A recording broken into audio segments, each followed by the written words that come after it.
আগামী 28 ফেব্রুয়ারি জামাত ইসলামের ইফতার অনুষ্ঠানে প্রধানমন্ত্রী তারেক রহমানকে আমন্ত্রণ জানিয়েছে দলটি।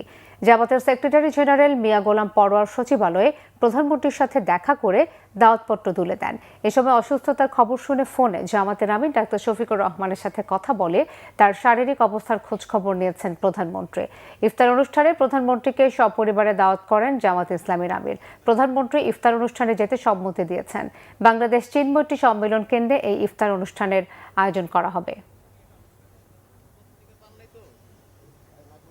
মাননীয় প্রধানমন্ত্রীর সঙ্গে সৌজন্য সাক্ষাৎ এবং আমাদের মাহে রমজান উপলক্ষে বাংলাদেশ জামাত ইসলামীর আয়োজিত ইফতার অনুষ্ঠান আগামী 28 তারিখে, সেটার আনুষ্ঠানিক দাওয়াতপত্রই দিতে এসেছিলাম। এটি মূল বিষয় ছিল।